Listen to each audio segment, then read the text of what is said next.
Hello everybody, today I'm going to be reading the book called Little Rabbit Couldn't Sleep, written by Beth Shoshan and illustrated by Sarah Arnold. In the day, the sun is there, warm and bright, but when night comes, the sky hangs low, dark and empty. If I fall asleep now, there'll be no one watching over me, thought Little Rabbit. I'll just have to wait for the moon. And so he did just that. The trouble with being so tired and sleepy was that he didn't know exactly when the moon would come out. Little Rabbit waited and waited, more time passed, and the moon still hadn't come. He thought he had better ask someone how much longer he might have to wait. "This is my first day ever," said the small flower in the fields. "Maybe I'll have grown to a tree by the time your moon comes." That sounded like an awful long time.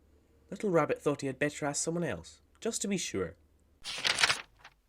"Look deep into the water," shimmered a little lake nearby. "Maybe your moon has fallen in and can't get out." That didn't sound like what he wanted to hear. Little Rabbit thought he had better ask someone else, just to be sure. "Why don't you walk with me?" twisted a long winding path. "We can find out where I'm leading, and maybe your moon is on the other end." That sounded like it might be a long way away. Little Rabbit thought he had better ask someone else, just to be sure.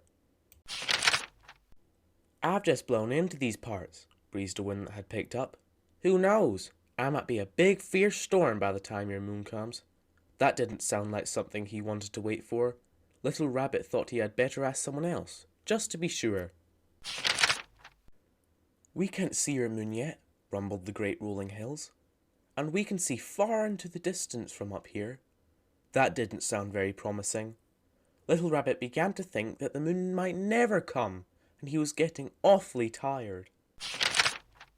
And then, from behind the hills, carried by the wind, along the twists of path, reflected in the lake, and shining on the petals of the small flower, the most perfect moon, slid into the sky. But Little Rabbit had fallen asleep, dreaming of the moon that would watch over him through the night. The end.